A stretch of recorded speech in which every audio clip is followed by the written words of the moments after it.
नमस्कार दोस्तों, स्वागत है आपका एक बार फिर एक ऐसी ब्रेकिंग न्यूज के साथ जो आज और अगले 3 दिन तक आपकी जिंदगी को सीधे तौर पर प्रभावित करने वाली है। जरा सोचिए, एक तरफ 45 डिग्री की भीषण गर्मी, हीट वेव का रेड अलर्ट, घर से निकलना मुश्किल, ऊपर से देश भर में 12,40,000 से ज्यादा मेडिकल स्टोर्स बंद। यानी अगर आज आपके घर में कोई बीमार पड़ गया, अगर बुजुर्ग माँ बाप की रोज की दवा खत्म हो गई, अगर किसी डायबिटीज बीपी हार्ट के मरीज को इमरजेंसी पड़ गई, तो आप कहां जाएंगे।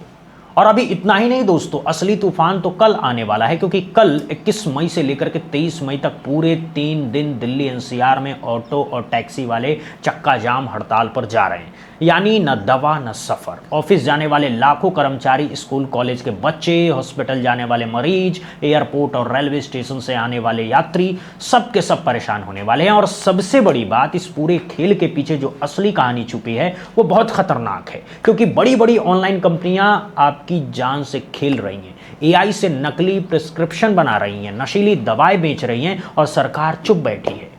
पूरी कहानी जानने के लिए वीडियो को अंत तक देखिएगा, क्योंकि आखिर में मैं आपको बताऊंगा कि कौन कौन सी दुकानें खुली रहेंगी, कहां से इमरजेंसी दवा मिलेगी और दिल्ली में अगले 3 दिन कैसे सरवाइव करना है। चैनल को सब्सक्राइब करना मत भूलिएगा। तो चलिए शुरू करते हैं पहली खबर से। दोस्तों, आज 20 मई 2026 को रात 12 बजे से अगले दिन रात 12 बजे तक, यानी पूरे 24 घंटे all India organisation of chemist and druggist यानी कि AIOCD ने देशव्यापी बंद का ऐलान कर रखा है। ये कोई छोटी मोटी हड़ताल नहीं है, इसमें 12,40,000 से ज्यादा केमिस्ट और डिस्ट्रीब्यूटर शामिल हैं और इनसे जुड़े लगभग 5 करोड़ लोगों की रोजी रोटी जुड़ी है। अब असली सवाल यह है कि आखिर ये हजारों दवा व्यापारी आज अपनी दुकानें बंद करके सड़कों पर क्यों उतर रहे हैं। असली कहानी सुनते हैं दोस्तों। आपको बताता हूं, पिछले कुछ सालों से ऑनलाइन फार्मेसी कंपनियां जैसे Tata 1mg, फार्मीजी, Netmeds, Apollo 24x7 से बड़ी कॉरपोरेट कंपनियां दवाइयों पर 20% से लेकर के 60% तक की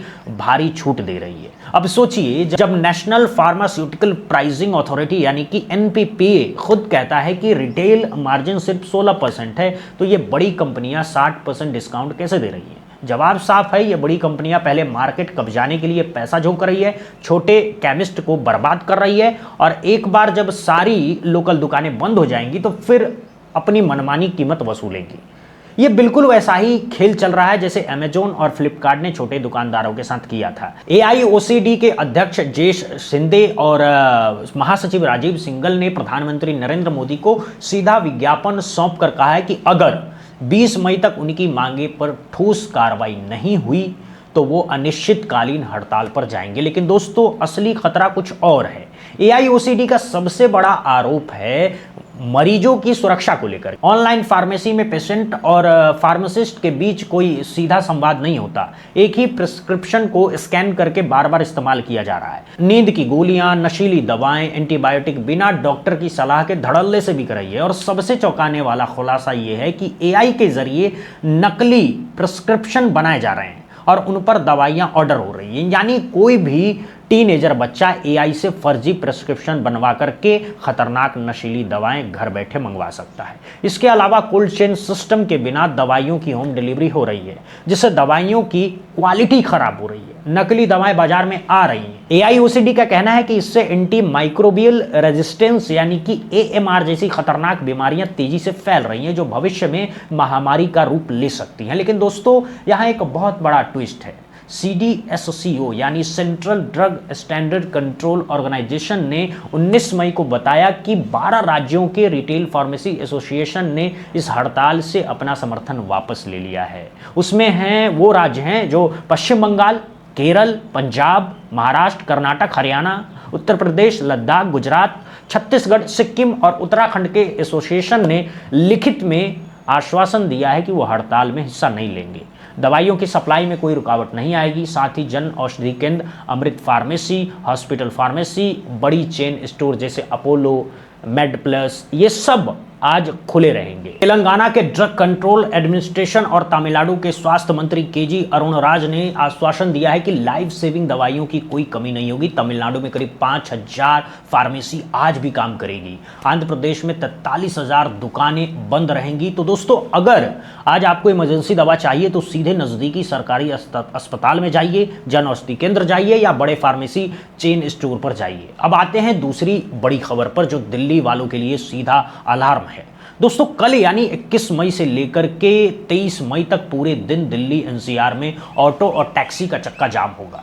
चालक शक्ति यूनियन के उपाध्यक्ष अनुज कुमार राठौर ने यह ऐलान किया है। All India motor transport Congress ने दिल्ली के उपराज्यपाल रणजीत सिंह सिंधु, परिवहन मंत्री पंकज कुमार सिंह और दिल्ली पुलिस कमिश्नर संजय अरोड़ा को पत्र लिखकर अपनी मांगे रखी है। उनका कहना है कि भाई, सीएनजी, पेट्रोल और डीजल की कीमतें लगातार बढ़ रही है। मध्यवर्गीय ड्राइवर अपने परिवार का पेट पालने में जूझ रहा है। पिछले 15 साल से किराए में कोई बड़ा बदलाव नहीं हुआ है, जबकि महंगाई आसमान छू रही है। उनकी मांगे क्या है? पहली मांग, ऑटो और टैक्सी के किराए में तुरंत बढ़ोतरी की जाए। दूसरी मांग, ओला, उबर, रैपिडो जैसे ऐप बेस्ड कैब एग्रीगेट्स से ड्राइवरों के आर्थिक शोषण को रोका जाए। तीसरी मांग, बीमा, मेंटेनेंस, परमिट, लोन के बढ़ते खर्चों को देखते हुए मजबूत नीति बनाई जाए। ड्राइवरों का दर्द यह है कि ऐप बेस्ड कंपनियां 25 से 30% तक का मोटा कमीशन लेती है, लेकिन फ्यूल का खर्च, गाड़ी की मेंटेनेंस, इंश्योरेंस, आरसी, परमिट सब ड्राइवर के सिर पर डाल देती है। एक ड्राइवर दिन भर 12-14 घंटे काम करके मुश्किल से 700 से 800 रुपए कमा पाता है, और उसमें से सीएनजी का खर्च निकाल करके हाथ में 300 से 400 रुपए ही आते हैं। तो यूनियन ने धमकी दी है कि अगर 1-2 हफ्ते में सरकार ने किराया बढ़ाने की अधिसूचना जारी नहीं की तो यह आंदोलन और बड़े पैमाने पर होगा, और इसकी जिम्मेदारी अकेले दिल्ली सरकार की होगी। अब सोचिए दोस्तों, दिल्ली एक ऐसा शहर है जहां रोज लाखों लोग auto, black and yellow taxi, app based cab पर पूरी तरह से निर्भर हैं। ऑफिस जाने वाले कर्मचारी, स्कूल जाने वाले बच्चे, कॉलेज जाने वाले बच्चे, हॉस्पिटल जाने वाले मरीज, बुजुर्ग, गर्भवती महिलाएं, एयरपोर्ट और रेलवे स्टेशन के यात्री सब प्रभावित होंगे। अगर आप दिल्ली में रहते हैं तो अगले 3 दिनों के लिए अभी से तैयारी कर लीजिए। डीटीसी बसें और दिल्ली मेट्रो चलती रहेंगी, लेकिन उन पर इतनी भीड़ होगी कि सांस लेना भी मुश्किल होगा।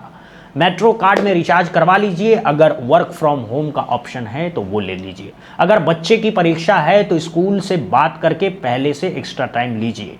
और अगर बहुत ज़रूरी इमरजेंसी है, कहीं जाना है, तो एम्बुलेंस सर्विस के नंबर रेडी रखिए। दोस्तों, ये कोई पहली बार नहीं है जब दिल्ली में ऐसी हड़ताल हो रही हो। 2022 में भी सीएनजी सब्सिडी और किराया बढ़ने की मांग को लेकर के ऐसी हड़ताल हुई थी। 2023 की शुरुआत में सरकार ने किराया बढ़ाया था, लेकिन यूनियन का कहना है कि भाई वो बढ़ोतरी अब काफ़ी नहीं है, अब फिर से रिवीजन की ज़रूरत है। पिछले साल यूनियन को दिल्ली हाई कोर्ट तक भी जाना पड़ा था।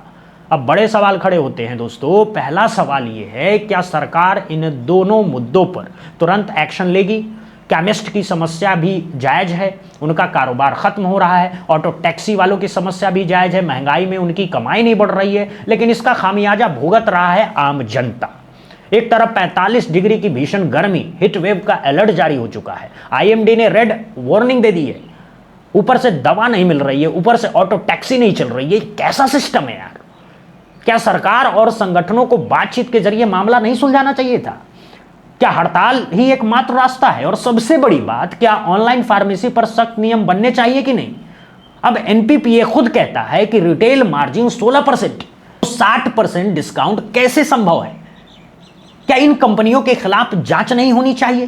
क्या सरकार बड़े कॉरपोरेट्स के दबाव में आकर के छोटे केमिस्ट को खत्म कर दे रही है? क्या एआई से नकली प्रिस्क्रिप्शन बनवा करके नशीली दवाएं ऑर्डर करने वाले रैकेट पर कोई कार्रवाई नहीं होगी? ये सवाल बहुत बड़े हैं और इनके जवाब मिलने बहुत जरूरी हैं। अब आप ही बताइए दोस्तों, क्या इन हड़तालों का समर्थन करते हैं या आप मानते हैं कि आम जनता को मुसीबत में डालना सही नहीं है?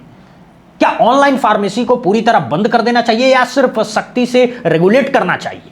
क्या दिल्ली में ऑटो टैक्सी का किराया बढ़ना चाहिए? कमेंट करके जरूर बताइएगा। और एक बहुत जरूरी सलाह, अगर आपके घर में कोई बुजुर्ग है, छोटा बच्चा है या रोज की दवा पर निर्भर कोई पेशेंट है, तो आज ही जाकर के कम से कम 1 हफ्ते की दवाई का स्टॉक कर लीजिए। Diabetes, blood pressure, heart, thyroid, इन सब की दवाएं रोज जरूरी होती हैं। इनमें एक भी दिन का गैप खतरनाक हो सकता है। दिल्ली वालों के लिए अगले 3 दिन के लिए ट्रांसपोर्ट की पूरी प्लानिंग पहले से कर लीजिए। मेट्रो कार्ड रिचार्ज करवा लीजिए, बस का रूट देख लीजिए और अगर बहुत ज़रूरत हो तो किसी पड़ोसी या दोस्त के साथ कारपूल कर लीजिए। पानी की बोतल हमेशा साथ रखिए, धूप में निकलने से बचिए, ओआरएस का पैकेट जेब में रखिए क्योंकि गर्मी और परेशानी दोनों एक साथ बहुत खतरनाक हो सकती है। अगर ये वीडियो आपको काम की लगी हो, अगर ये जानकारी आपके परिवार के लिए बहुत ज़रूरी लगी हो तो वीडियो को लाइक करिए, अपने दोस्तों और परिवार वालों के साथ शेयर करिए ताकि वो भी समय रहते तैयार हो सके। बुद्धा इंस्पायर्ड चैनल को सब्सक्राइब करिए और बेल आइकन ज़रूर दबाइएगा ताकि ऐसे ही अहम खबर सबसे पहले आप तक पहुंचे। मिलते हैं अगली वीडियो में एक और बड़ी खबर के साथ, तब तक के लिए जय हिंद, जय भारत, नमस्कार दोस्तों।